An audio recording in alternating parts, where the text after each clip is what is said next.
Hi, this is Dr. Mike again. We're talking about chapter 3 today. Last time we talked about the stage between the fertilization of the egg as a zygote, and then its implantation in the uterine wall as an embryo, and then the fetus development, which lasts for the duration of the 9 months up to birth, and about the different things that happen in that process with the hormones that are bathing the cells that are rapidly dividing and converting and changing into the parts of the body that we see, so that the baby becomes more and more a viable human. And as far as looks are concerned, there's a huge debate, as you know, about when life begins, whether it begins at conception, whether it begins at birth. And I know people on all sides of that argument. That's something for our ethics class to talk about.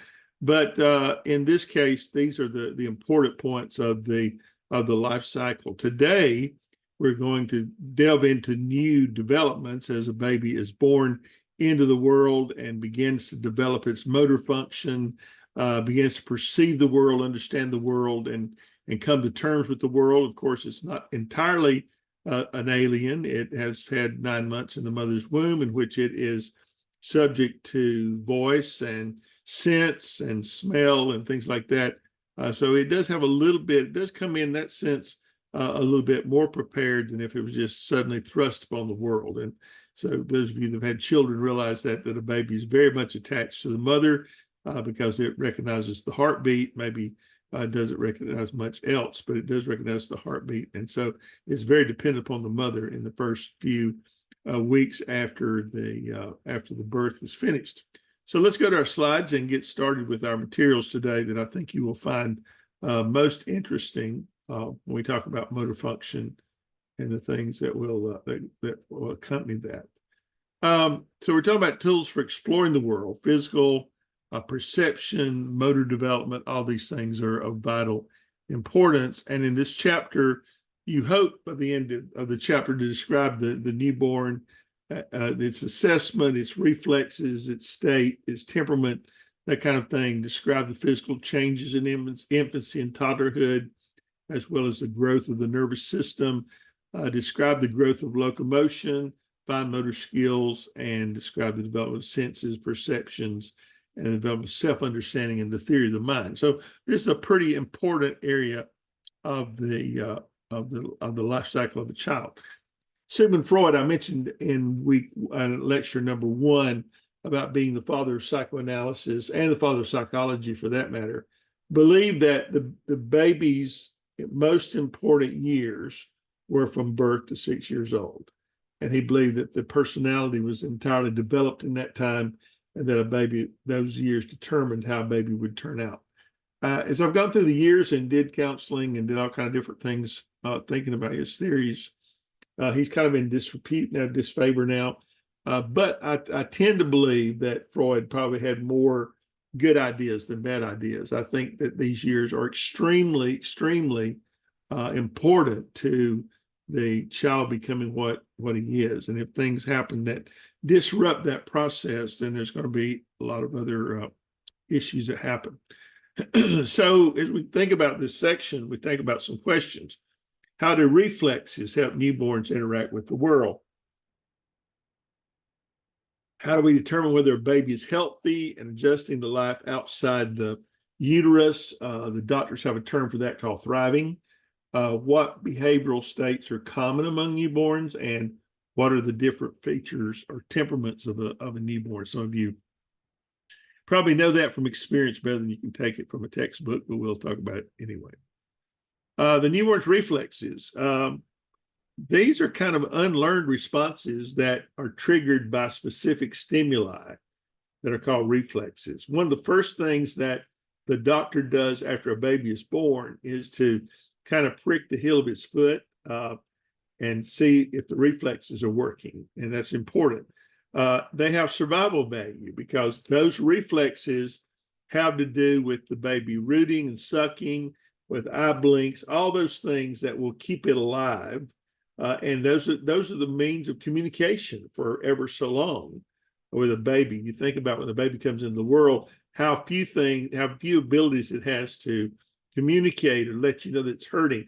crying is a huge a weapon for you to understand that a baby's hurting. And it's funny because a child gets a little bit of its personality in that as well. I don't know if you've ever had a baby crying and screaming bloody murder. You think the dog's eating him, and you go to the bassinet and he looks up and smiles at you and laughs.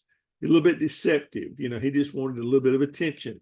He wanted to be held. He wanted to be cuddled, wanted to be played with. So you'll see lots of new personalities develop as the baby moves on. Other reflexes are developmental kind of precursors to the later voluntary motor things that are going to happen, like stepping is a precursor to walking when you hold a baby upright. And you got to remember with newborns that they're still in a developmental stage. They are not fully finished with the setup yet. So you don't do things like stand a baby on its feet really early, because you can cause the bones in the legs to have a problem. But once it starts doing that standing up, it wants to walk, you know, feet are picking up and down. Or if it gets old enough to want to hold on to the couch and stand on the floor, it will move its feet, not yet walking, not yet crawling. So these are all reflexes, and the reflexes also tell us something about the health of the nervous system, how well that it's developing, how well that it's working. So those are really important. Immediately when a baby is born, they go through an immediate assessment to see its status. It's called the APGAR score, is the quick way to do that. The 5 APGAR scores are based on breathing, on heartbeat, muscle tone, reflexes, and skin tone. Those are the 5 things that are important in that. Each is scored from 0 to 2. 2 is optimal, and then they're summed up. So if you get a score of 7 plus, the baby is a good physical condition. If it's 4 to 6, it needs special attention. Or if it's 3 or less, then it is in a life-threatening mode. So those kind of give directions for his care. Brazelton's neonatal behavioral assessment scale, which is a little bit different, is another way to assess the newborn. There are 28 behavioral and 18 reflex items on that score. And so you assess the 4 systems: the autonomic, which is body regulation, things like breathing; motor, which is active level, control of the body; state, maintaining states, alertness, for instance; social, how do they interact with people, and a baby can interact very early on, so that works out pretty good. So the newborn states: alert inactivity, they're calm, their eyes are open, they're attentive, they're deliberately inspecting the environment. That's a good sign. Walking activity, open but unfocused eyes, uncoordinating motions. Crying, they cry vigorously, motions agitated, it's uncoordinated. Or sleeping, the eyes are closed, the degree of activity and the quality of breathing alternate. So those are kind of other ways of looking or assessing a newborn. We mentioned crying a little bit. There's crying and then there's crying. So you have to learn to kind of differentiate between that. Basic crying kind of starts softly and builds in volume and intensity. It's often, you see that when a child's hungry. That's usually the first thing you check. Second thing you check is, of course, the diaper and all that stuff. The mad cry, more intense, louder, and then there's a painful cry that starts with a loud wail, followed by a long pause, and then kind of a gasping sound. So those are kind of the 3 levels that you look for to determine if you can figure out what's wrong with the baby. Newborns sleep on average 16 to 18 hours a day. They have sleep cycles, 4 hours cycles, 3 hours of sleep, 1 hour awake. By 6 months, that has changed to sleeping 10 to 12 hours a night. And that's important. And then, of course, REM sleep, which you should know about already, is 50% of the newborn sleep, and it's about 33% of by 12 months. Sadly, I think if you look at the numbers, REM sleep is that area of sleep where you get to that your body's repairing itself and you're resting and you're not waking up every hour. I think from being a newborn on, it gradually goes down until when you're an old person, you do well to get an hour a night. So I'm in that ballpark. But it's very important that a baby gets to that REM stage for the body to repair itself. So co-sleeping is a practice outside of North America. Many parents will do co-sleeping. That is important for bonding in cultures where they value interdependence. Research really doesn't support the idea that it makes children less self-reliant, but research suggests that co-sleeping is dangerous only when the parents smoke, drink, or sleep with babies in sofas and chairs. Co-sleeping facilitates breastfeeding. There's little evidence about the long-term effects of co-sleeping. Future research would consider if it's a well-established cultural practice, how it occurs, why parents choose to do that, and to address sleep-related problems or due to a belief in benefits, for example. So that'd be worth looking at in a future study to see if it did have typical benefits to it. Sudden death syndrome, infant death syndrome is a big deal. SIDS, as it's called, is sudden inexplicable death of a healthy baby. It happens all the time.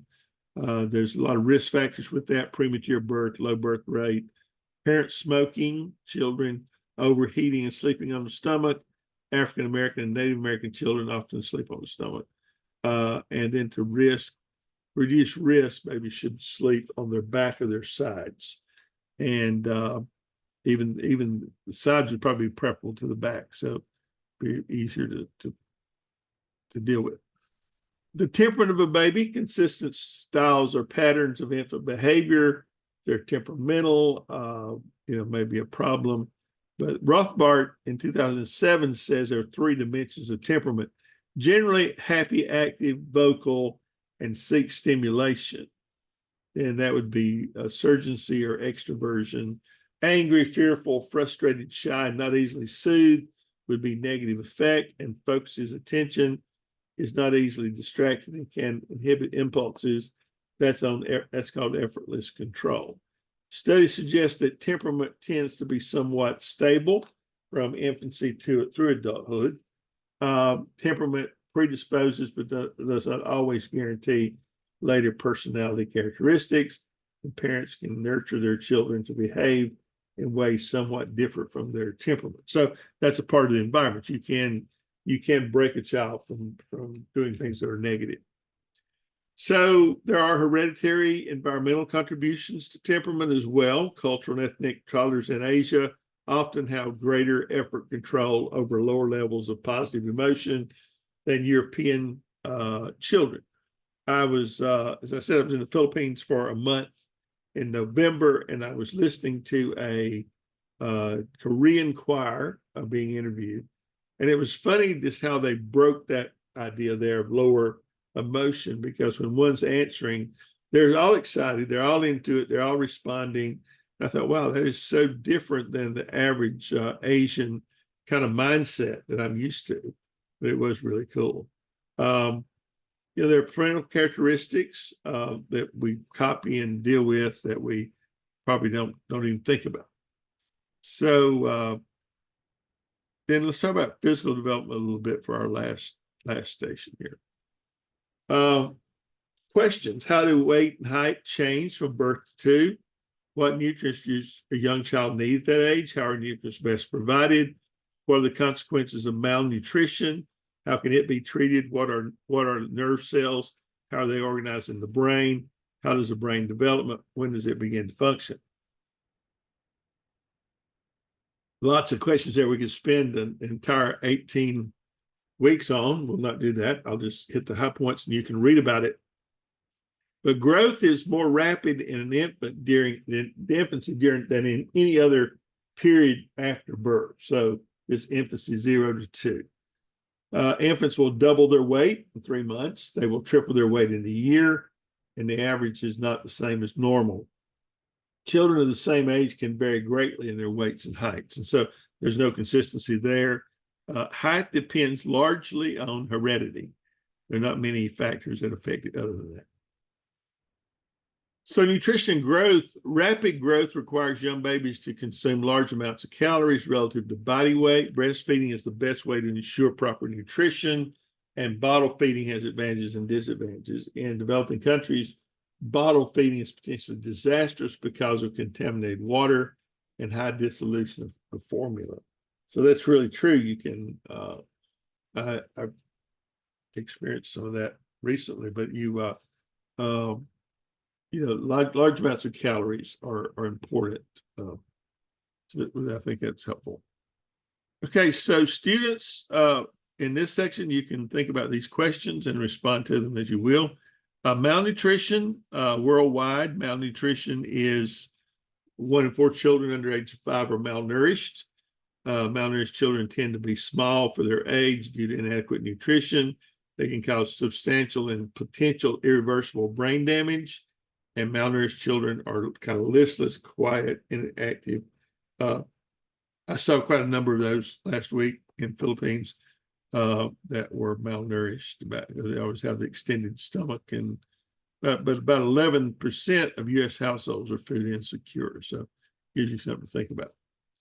So the components, learn how to walk. This is the next thing here that we want to talk about: moving, grasping, early motor skills, and then learning to walk, which is big deal. Locomotion, by 7 months, an infant should be able to sit up alone. They should be toddling around at 14 months. Toddlers may stand alone briefly, walk without assistance, but they are unsteady. The dynamic system theory says that instead of simple maturation, that motor development involves many distinct skills that are organized and reorganized over time to meet specific task demands. So that's some ideas about that. Walking skills have to be learned separately and then integrated in with other skills. They do not integrate very well. Differentiation and integration, those are important things. Unimportant independent walking occurs about 12 to 15 months once the child has mastered and coordinated its component skills. Cultural practices can accelerate or delay that, because in some traditional African cultures, children receiving training to sit and walk at younger ages than they do in Europe and North America. Swaddling, which is practiced in Central Asia, also tends to discount the walking and moving area. Swaddling, of course, is wrapping children in tightly fitting cloth so they can't move so much. So during this time, they'll begin to develop their fine motor skills. They're reaching at 4 months, usually kind of clumsily. By 5 months, they coordinate both hands. By 2 to 3 years, they use zippers and not buttons.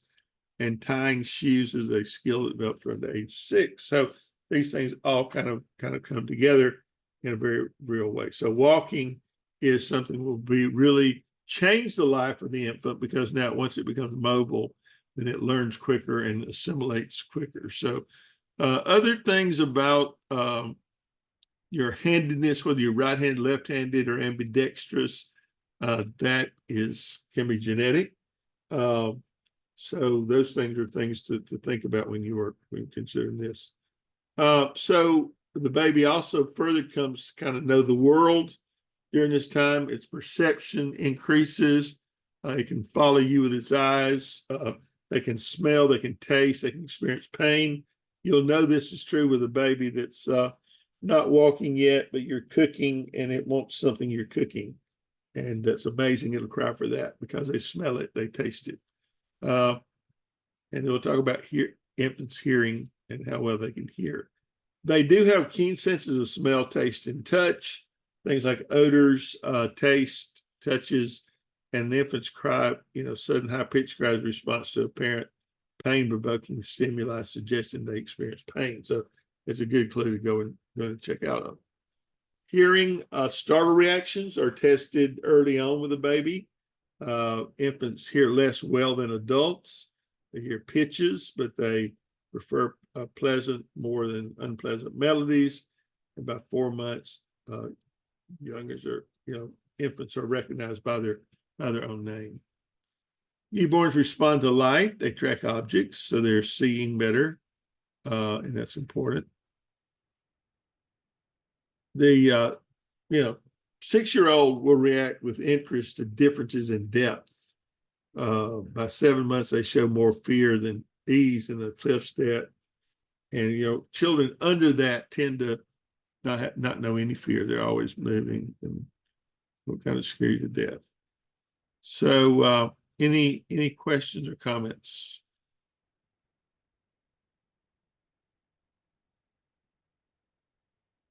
Okay.